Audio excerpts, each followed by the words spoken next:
এই সংসারে যখনই কোনো সমস্যা আসে তখন আমরা আমাদের সব থেকে বড় সম্বলের কাছে আশ্রয় খুঁজি, তা হলো আমাদের বিশ্বাস। এবার প্রশ্ন হলো এটাই যে এই বিশ্বাস কার উপর করা যেতে পারে? পরিবারের ওপর, বন্ধুর ওপর, নাকি তাদের ওপর বিশ্বাস করা উচিত যাদেরকে আমরা কখনো সঙ্গ দিয়েছি? দেখুন, এই সংসারে বিপদের সম্মুখীন হলে কে আপনাকে সাহায্য করবে সেটা নির্বাচন করা আপনার হাতে নেই। সেটা সেই সকল ব্যক্তির উপর নির্ভরশীল যে তারা আপনাকে সাহায্য করবে নাকি করবে না। অর্থাৎ যখনই কোনো বিপদ আসে সর্বপ্রথম তার সম্মুখীন আমাদের নিজেকেই হতে হয়, আর তার জন্য প্রস্তুত থাকা প্রয়োজনীয়। সেই শক্তি, সেই সাহস অর্জন করা প্রয়োজনীয়। দেখুন, যখনই অন্ধকার আসে তখন সবার আগে কে আপনাকে ত্যাগ করে চলে যায়? আপনার নিজেরই ছায়া। এই অন্ধকারের সম্মুখীন হতে হয় অন্তরের প্রদীপের দ্বারা, অন্তরের আত্মা দ্বারা। তবেই আপনি অন্ধকারের ওপর জয়লাভ করতে পারবেন। সেই জন্য যে বিপদই আসুক না কেন নিজেকে তার জন্য প্রস্তুত রাখা উচিত। সেই সাহস নিয়ে আসুন। এমন কোনো বিপদ নেই যে আপনাকে ভেঙে দিতে পারে। আসুন আমার সাথে ভালোবেসে বলুন, রাধা রাধা। মানুষ সুখী জীবনযাপনের প্রতি এতটাই অভ্যস্ত হয়ে পড়ে যে একটা ছোট্ট সমস্যা এলেই সে সবার থেকে সাহায্য চাইতে শুরু করে দেয়। সে সাহায্য লাভও করে এবং সেই সংকট থেকে সে বেরিয়েও আসে। কিন্তু এই সাহায্য কিছু মুহূর্তের, আর কিছু মুহূর্তের হলো এই দুঃখ। এই দুই মুহূর্তের সাহায্যের জন্য আজীবন আপনি তার কাছে ঋণী হয়ে থাকেন। আর মানবিকতার খাতিরে আপনার মনে কৃতজ্ঞতা জেগে ওঠে। আর সেই কৃতজ্ঞতা বোধ হলো যে আপনি কখনো সেই ব্যক্তিকে ছাপিয়ে যেতেই পারবেন না। সেই জন্য জীবনে সবসময় চেষ্টা করবেন নিজেকে প্রস্তুত রাখতে সেই সব সমস্যার জন্য, সেই সব বাধার জন্য যেগুলো আপনার জীবনে আসতে পারে। ততক্ষণ সাহায্য চাইবেন না যতক্ষণ না অন্য কোনো পথ না থাকছে। সাহায্য চাওয়া অনুচিত নয়, কিন্তু সাহায্য চাইলে এবং সাহায্য পেলে আপনি আজীবন কৃতজ্ঞ এবং ঋণী হয়ে থাকবেন। আর তারপর একদিন আপনি পরিবর্তন দেখতে পাবেন যে কিভাবে আপনি ছোট ছোট সমস্যার জন্য সাহায্য না চেয়ে বড় বড় সমস্যার সম্মুখীন হতে প্রস্তুত হয়ে গেছেন।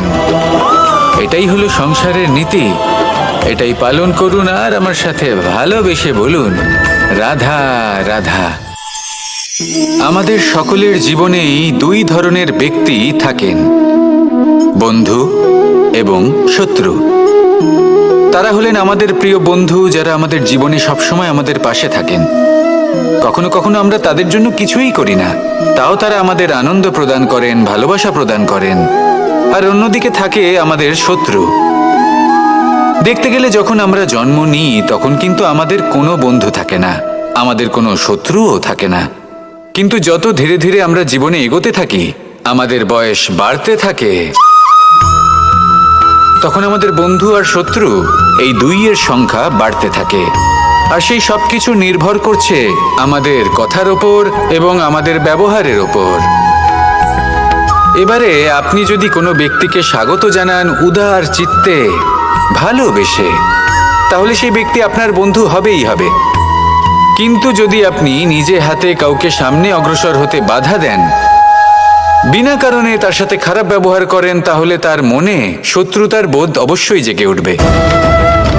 আর রইল বিষয় কথার, যদি আপনার কথা মধুর হয় তাহলে সবাইকে আপনি আপন করে নিতে পারবেন। এই কথাই যদি কটু হয় তাহলে আপনার আপনজনেরাও দূরে চলে যেতে পারে। তাই নিজের কথার ওপর সংযম রাখুন এবং নিজের আচরণ উদার করে তুলুন। জীবনে সুখই সুখ থাকবে। আসুন আমার সাথে ভালোবেসে বলুন, রাধা রাধা। সুখ, দুঃখ এবং শক্তি, এই তিন হলো এই সংসারের ত্রিদেবের মতো। আমাদের জীবনে যা কিছু ঘটছে এই তিনটির ভিত্তির উপরেই হচ্ছে।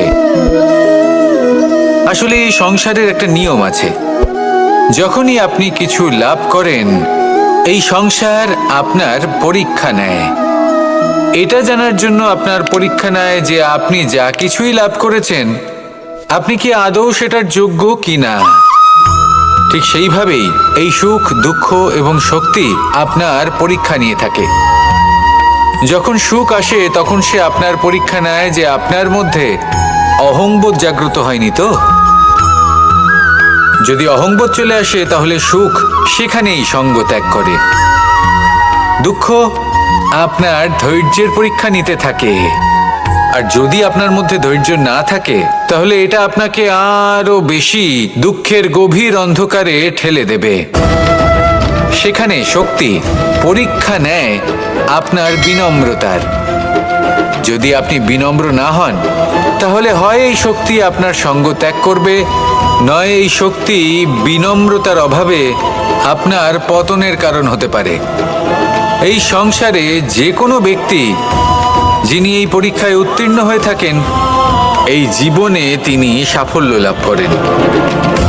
আসুন আমার সাথে ভালোবেসে বলুন, রাধা রাধা। ভয়ের সাথে আমরা সবাই পরিচিত, কষ্টও আমরা সবাই পেয়েছি। কখনো কখনো আমরা অসুস্থ হয়ে পড়ি, আর এমন সময় হলে মাতার মমতা, কখনো বাবার স্নেহ, কখনো বন্ধুদের পাশে থাকার অনুভূতি আমাদের রোগ নিরাময়ে সাহায্য করে। কখনো যদি আমরা নিরাশ হয়ে পড়ি, তখন যদি আমাদের কোনো আপনজন আমাদের দুটো ভালো কথা বলে, তখন আমাদের মনোবল বেড়ে যায়। ঠিক তেমন সংসারের এই রঙ্গমঞ্চে যদি আপনি পীড়িত অনুভব করেন, কিছু শুভ কথা আলোচনা করুন, কিছু স্তুতি গান করুন, কিছু মুহূর্তের জন্য হলেও নিজের ইষ্টদেবের কথা স্মরণ করুন আর প্রার্থনা করুন। সাহস বাড়বে, শক্তিও বৃদ্ধি পাবে এবং সামনে এগিয়ে চলার পথও দেখতে পাবেন। তখন এই মন প্রসন্ন হয়ে বলবে, রাধা রাধা। এই সংসারে কখনো কোনো ব্যক্তিকে তার বাইরের পোশাক দেখে বিচার করার চেষ্টা করবেন না, এটা খুব বড় ভুল করবেন। যেমন আমরা জীবনে অনেক সময় এমন করি, ধরুন কোথাও একটা গাছ দেখলাম, খুব বিশাল আকারের একটা গাছ, যেটা মাটির থেকে অনেক উঁচুতে পৌঁছে গেছে, যার বিশাল শাখা আছে। সেগুলো দেখে আমরা ভাবি যে এই গাছে হয়তো কত সুস্বাদু ফল আছে, আমরা সেই গাছের পরিচর্যা করতে থাকি। আবার অন্যদিকে হলো একটি তৃণ, যেটা মাটি থেকে কিছুটা উঁচুতে পৌঁছেছে, কিন্তু সেই তৃণর নিচে, মাটির নিচে অত্যন্ত সুস্বাদু ফল বা সবজি জন্ম নেয়, যা আমাদের স্বাস্থ্যের পক্ষে অত্যন্ত উপকারী। সেই জন্য কখনো আবরণ দেখে কাউকে বিচার করতে চেষ্টা করবেন না। তার বদলে এটা বোঝার চেষ্টা করুন যে আপনার সামনে যে ব্যক্তি আছে বা বস্তু আছে, তার বিশেষত্ব কি। যদি এই বিশেষত্ব বোঝার ক্ষমতা আপনি অর্জন করেন, যদি এই শিল্প আপনি নিজের ভেতরে জাগ্রত করেন, তাহলে এই সংসারে বিশেষত্ব কি সেটা আপনি জানতে পারবেন। আর এই সমস্ত খেলা দৃষ্টি থেকে নয়, দৃষ্টিভঙ্গি থেকে জন্ম নেয়। দৃষ্টিভঙ্গি সবসময় শুভ রাখুন আর আমার সাথে ভালোবেসে বলুন, রাধা রাধা। আমাদের জীবনে আমরা যখনই এমন কোনো মানুষের সাথে পরিচিত হই যে বয়সে, পদে এবং আর্থিক দিক থেকে আমাদের থেকে পিছিয়ে, তখন আমরা সবাই খুব হীন নজরে তাদের দিকে দেখি। মনেই করি না যে সেই ব্যক্তির নিজস্ব একটা অস্তিত্ব রয়েছে, তার নিজেরও একটা মাহাত্ম্য রয়েছে। আমাদের মনেই হয় না যে আমাদের সামনে দাঁড়িয়ে থাকার যোগ্যতা আছে তাদের। চলুন আপনাকে একটা প্রশ্ন করি, শূন্যের নিজস্ব মূল্য কোথায়? আপনি বলবেন কিছুই না। শূন্যের আবার নিজস্ব মূল্য কোথায়? কিন্তু যখন এই শূন্যই কোনো সংখ্যার সাথে এসে যুক্ত হয়ে যায়, কোনো অঙ্কের সাথে এসে যুক্ত হয়ে যায়, তখন তার মূল্য অনেক গুণ বৃদ্ধি পায়। অর্থাৎ এই শূন্যের মূল্য অবশ্যই আছে। আর আমাদের জীবনেও এমন কিছু ব্যক্তি থাকেন, তাদের দেখে মনে হয় যে এদের কোনো মূল্যই নেই, কিন্তু যখন এই ব্যক্তি কারোর সাথে এসে জুড়ে যান, তখন তার মূল্য সেই ব্যক্তির বৃদ্ধি ঘটায়। এই সংসারে এমন কোনো ব্যক্তি নেই যার কোনো মূল্য নেই। যদি আমরা ধনুকের কথা বলি, তাহলে তার জন্য একটি দড়ির প্রয়োজন হয়, যেটি প্রত্যঞ্চা হিসেবে ব্যবহৃত হয়। যদি এই প্রত্যঞ্চা না থাকে, তাহলে ধনুকের কোনো মূল্যই থাকে না। যদি প্রত্যঞ্চা না থাকে, তাহলে ধনুকের অস্তিত্ব অসম্পূর্ণ থেকে যায়। এই সংসারে যে কোনো ব্যক্তি হোক বা যে কোনো বস্তু হোক, প্রত্যেকের নিজস্ব একটি মূল্য আছে। তার সম্মান করুন, সামনে অগ্রসর হন, আর আমার সাথে ভালোবেসে বলুন, রাধা রাধা। মানুষ একটা অত্যন্ত শ্রেষ্ঠ কর্ম করতে পারেন, সেটা হলো ভুলে যেতে পারা। আর সেটা বরদানের চেয়ে কম কিছু নয়। মানুষকে যখন কোনো কারণে নিজের প্রিয়জনদের থেকে দূরে যেতে হয়, তখন মনে দুঃখ জাগ্রত হয়। তিনি সেই দুঃখকে ভুলতে পারেন। কখনো কোনো সম্পর্ক থেকে যদি দুঃখ পেয়ে থাকেন, তখন সেই দুঃখকে ভুলতে পারেন। কিন্তু এই সংসারের প্রত্যেক আবেগ, প্রত্যেক বস্তু ভুলে যাওয়া উচিত নয়। বিশেষ করে আমাদের প্রিয়জন, আমাদের পরিবারের সদস্য। যখন এই সংসার থেকে ওনারা চলে যান, তখন যে সৎকর্ম ওনারা করেছেন, যে প্রেরণা ওনারা আমাদের প্রদান করেছেন, কখনো ভুলে যাওয়া উচিত নয়। যখন আপনি কোনো উঁচু স্থানে পৌঁছে যান, আপনি সাফল্য লাভ করেন, তখন সেই সকল বন্ধুদের ভোলা উচিত নয় যারা আপনার সাথে আরম্ভ থেকে ছিল, যারা সব সময় আপনাকে সাহায্য করেছে। আর সব থেকে গুরুত্বপূর্ণ কথা, আপনার বয়স যতই বৃদ্ধি পাক না কেন, মাতা পিতাকে কখনো ভুলবেন না। আপনি যতই বড় হন না কেন, আপনি তাদের সন্তানই থাকবেন। অভিজ্ঞতার দিক থেকে ওনাদের থেকে ছোটই থাকবেন। তাই সবসময় নিজের মাতা পিতাকে নিজের সাথে রাখুন, কখনো তাদের ভুলবেন না। সেই সকল ব্যক্তিদের ভুলে যাবেন না যারা দুঃখের দিনে আপনার সাথে ছিল, তবেই জীবনে সুখ পাবেন। আসুন আর আমার সাথে ভালোবেসে বলুন, রাধা রাধা। মানুষের এই সংসারে জীবনযাপন করার জন্য কিছু জিনিসের প্রয়োজন পড়ে। এমন কিছু আবেগ, এমন কিছু বস্তু আছে যেগুলো তার প্রয়োজন হয়। কিন্তু সব থেকে বেশি যে জিনিসটা তার প্রয়োজন হয়, সেটা হলো সম্মানের। আমাদের ভালো লাগে যখন কেউ আমাদের সম্মান করে। আমরা কাউকে সম্মান করলে তারও সেটা ভালো লাগে। কিন্তু আপনি দেখবেন যে সংসারে বেশিরভাগ মানুষ দুটি মাপদণ্ডের ভিত্তিতে সম্মান করেন। হয় বয়স দেখে করেন বা উপার্জন দেখে, অর্থাৎ সেই ব্যক্তি কতটা উপার্জন করেন। এবার ভেবে দেখুন, এটা আবশ্যক নয় কারোর বয়স যদি বেশি হয় তার বুদ্ধিও ততটাই বেশি হবে। আবশ্যক এটাও নয় যে কোনো ব্যক্তি যদি অত্যন্ত ধনী হন বা তার মনও নির্মল হবে বা তিনি সৎকর্ম করবেন বা এমন কোনো কর্ম করবেন যাতে উনি সম্মান লাভ করতে পারেন। হতে পারে উনি ধনী কিন্তু দুশ্চরিত্র। সেই জন্য বয়স বা উপার্জন দেখে কোনো ব্যক্তিকে সম্মান করবেন না। কর্ম দেখুন। যদি গভীরভাবে ভেবে দেখেন, তাহলে দেখবেন যদি কোনো মানুষ কোনো সৎকর্ম করেন, তাহলে তার প্রতি হৃদয় থেকে সম্মান জাগ্রত হয়। এটাই হলো সেই সম্মান যা অর্জন করতে হবে। বয়স আজ আছে, কাল আরো বৃদ্ধি পাবে। উপার্জন আজ আছে, কাল সেটা কমে যেতেও পারে। কিন্তু যদি আপনি নিরন্তর শুভকর্ম করতে থাকেন, তাহলে আপনি মৃত্যুর পরেও অমর হয়ে থাকবেন। আসুন আমার সাথে ভালোবেসে বলুন, রাধা রাধা। আপনি কখনো কাউকে পর্বতে আরোহণ করতে দেখেছেন? বা আপনি কখনো নিজে কোনো পর্বতে আরোহণ করেছেন? করে থাকলে আপনি এই বিষয়ে অবশ্যই জানবেন যে যখন আমরা শিখরের দিকে এগোই, ওপরের দিকে এগিয়ে চলি, তখন আমাদের একটু ঝুঁকে পথ চলতে হয়। তখনই আমরা সেই পর্বত আরোহণ করতে পারি। কিন্তু যে ব্যক্তি নিচের দিকে ফিরে আসছেন, তিনি কিন্তু ঝুঁকে চলেন না, তিনি দৃঢ়ভাবে সোজা হয়ে নিচে নামেন। এই ভারসাম্য বজায় রাখার এই খেলাতে সংসারের একটা সার লুকিয়ে রয়েছে। যদি আপনিও জীবনে উঁচুতে উঠতে চান, শিখরে পৌঁছতে চান, তাহলে আপনাকেও নত হয়ে, বিনম্র হয়ে সামনে এগোতে হবে। সেখানে যদি আপনি বুক চিতিয়ে উদ্ধতভাবে অহংকার বোধ নিয়ে চলতে থাকেন, সেখান থেকেই আপনাকে নিচে নামতে হবে। কোনো ব্যক্তি তার বিনম্র স্বভাব দেখেই বোঝা যায় যে সেই ব্যক্তি সাফল্যের শিখর দেশে আরোহণ করছে নাকি নিচে তথা খাদের দিকে যাত্রা করছে। তাই সবসময় বিনম্র থাকুন, শ্রেষ্ঠ কর্ম করুন, পরিশ্রম করুন, আর আমার সাথে ভালোবেসে বলুন, রাধা রাধা। একদিকে হলো আঙুর আর অন্যদিকে কিশমিশ।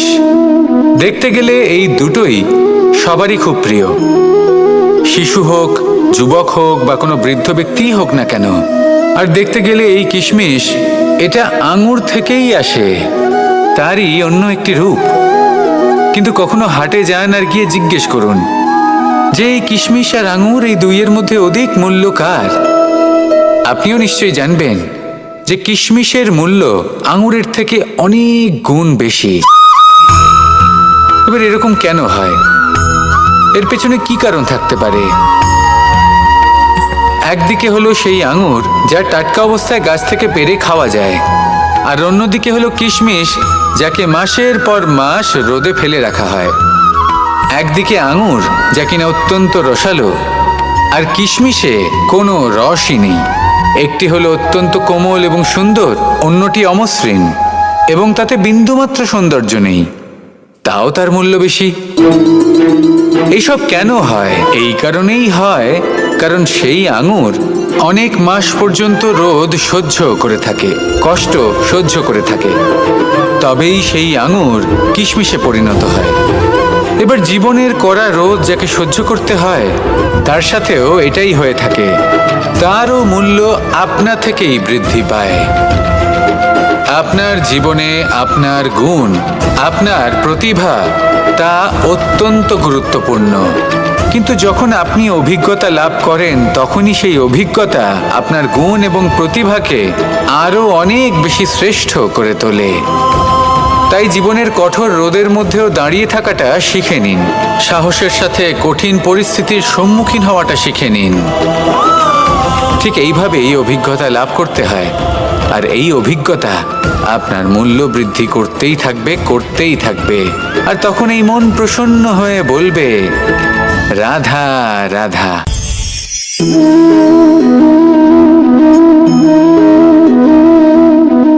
জল এই সংসারের সমস্ত প্রধান তত্ত্বের মধ্যে একটি। এই জল যে কোনো জ্বালা দূর করে, আগুনকে নিভিয়ে দেওয়ার ক্ষমতা রাখে, অবিরল অবিচল ভাবে প্রবাহিত হতে পারে, একে কেউ বাধা দিতে পারে না। এর পথে বাধা সৃষ্টি করলে নিজের পথ নিজেই খুঁজে নেবে বা সে নিজেই নিজের পথ বানিয়ে নেবে, কিন্তু কখনো থামবে না। এই জল হলো মহান, আর এর একটা মহান গুণ আছে, এর নিজস্ব কোনো রং নেই, কিন্তু যখন মেঘ থেকে বৃষ্টি রূপে পৃথিবীতে ঝরে পড়ে তখন সমস্ত সংসারকে রঙিন করে তোলে। যেখানে খরা হয়েছে সেখানে শ্যামল করে তোলে, যে স্থান শ্যামল সেখানে ভিন্ন ভিন্ন প্রকারের পুষ্প ফুটিয়ে তোলে। এই জল, এই জলের মতন আমাদের হতে হবে। ওর যেমন কোনো রং নেই, আমাদেরও যেন কোনো অহংকার না থাকে।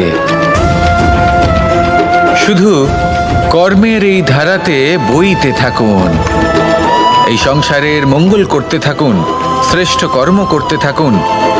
এই সংসারকে এটা বলার কোনো প্রয়োজন নেই যে আপনি কে। আপনি যদি কর্ম করতে থাকেন তাহলে এই সংসার নিজে থেকেই আপনার মূল্য জানতে পারবে, আর তখন এই মন প্রসন্ন হয়ে বলবে, রাধা রাধা।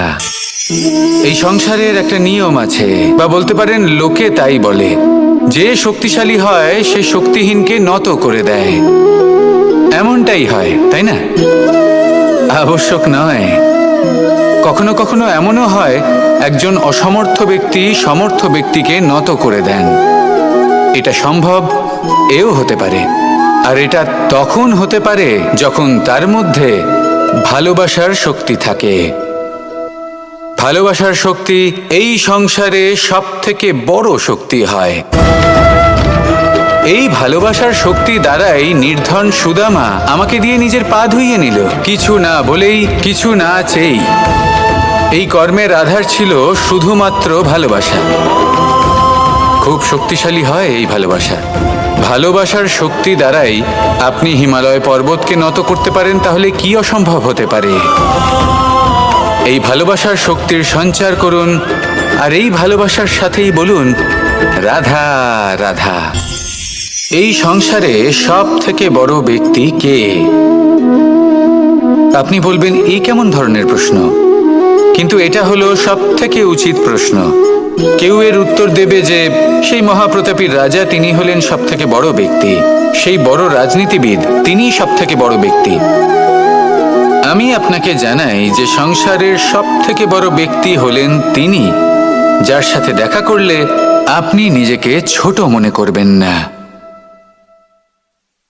কোনো ব্যক্তি যিনি সবথেকে বেশি শক্তিশালী, আপনি যদি তার সামনে যান তাহলে উনি আপনার অন্তরের শক্তিকে বাইরে বের করে আনবে, আপনার অন্তরের লুকিয়ে থাকা শক্তিকে জাগ্রত করতে প্রেরণা প্রদান করবে।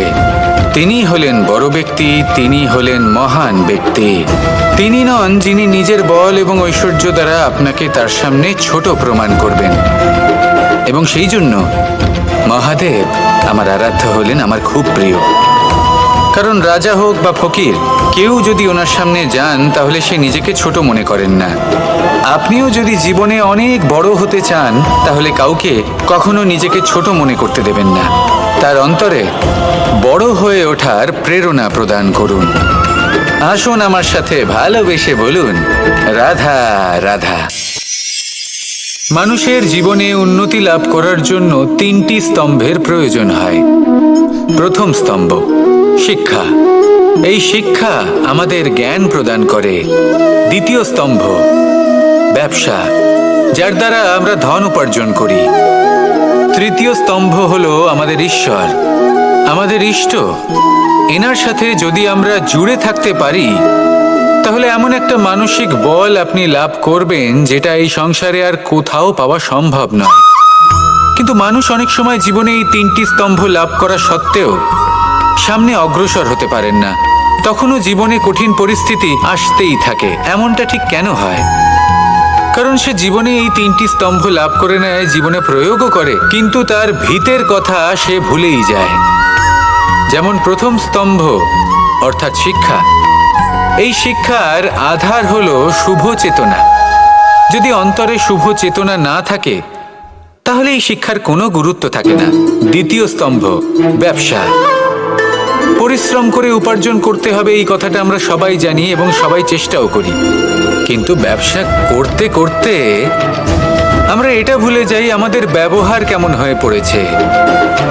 এই ব্যবহার যদি শুভ হয় তাহলে আমাদের উপার্জন আস্তে আস্তে একটা স্থির জায়গায় এসে পৌঁছবে। এবং তৃতীয় স্তম্ভ আমাদের ভগবান। যদি ওনার স্মরণে আপনি যেতে চান তাহলে তার পূর্বে নিজের মা বাবাকে সেবা করুন, তাদের যত্ন করুন, তাদেরকে ভালোবাসুন, কারণ ওনারাই হলেন এই সংসারে আপনার সবথেকে বড় ইষ্ট। তাহলে 3 স্তম্ভের সাথে সাথে তাদের আধারকেও নিজের জীবনে প্রাধান্য দিন। কোনো সমস্যা আসবে না, জীবনে একের পর এক উন্নতি করবেন এবং এই মন প্রসন্ন হয়ে বলবে, রাধা রাধা। মানুষের জীবনে স্বচ্ছতার একটা আলাদা গুরুত্ব আছে। যদি আপনি নিজেকে স্বচ্ছ রাখেন তাহলে আপনার নিজেরও ভালো লাগবে, সামনের ব্যক্তিরও ভালো লাগবে, একটা অন্যরকম প্রভাব পড়বে। কিন্তু একজন শ্রেষ্ঠ ব্যক্তি কিভাবে হয়ে ওঠা সম্ভব? যার মধ্যে গুণ আছে, শিক্ষা আছে, শুভ চেতনা আছে, যিনি সৎকর্ম করেন। কিভাবে হব সেই ব্যক্তি যার মধ্যে জ্ঞান আছে? শুধুমাত্র স্বচ্ছ থাকলে তো তা হওয়া সম্ভব নয়। প্রথমে আপনাকে বুঝতে হবে যে মানুষের মধ্যে 4টি মূল তত্ত্ব আছে। প্রথম হলো তার শরীর, যার দ্বারা উনি যে কোনো কর্ম করে থাকেন। দ্বিতীয় তত্ত্ব হলো তার মন, যার দ্বারা কোনো কর্ম করার জন্য সে নিজেকে প্রেরণা দিতে থাকে। তৃতীয় তত্ত্ব হলো বুদ্ধি, যে কর্ম আমরা করতে চাই, যে লক্ষ্যে আমরা পৌঁছতে চাই, সেটা আমরা কিভাবে কোন পথে করব সেটা স্থির করা যায় বুদ্ধি দিয়ে। আর চতুর্থ তত্ত্ব হলো আত্মা। আত্মা হলো এমন এক তত্ত্ব যার কোনো সমাপ্তি নেই। আত্মা হলো অজয়। কিন্তু এরও শুদ্ধিকরণের প্রয়োজন হয়। এই 4টি তত্ত্বের শুদ্ধিকরণ করতে থাকুন, এদের নির্মল রাখুন, শুদ্ধ রাখুন। এবং এটা কিভাবে হবে? শুভ চেতনা দ্বারা, জ্ঞানের দ্বারা, এবং সবথেকে বেশি গুরুত্বপূর্ণ প্রেমের দ্বারা। আসুন আমার সাথে ভালোবেসে বলুন,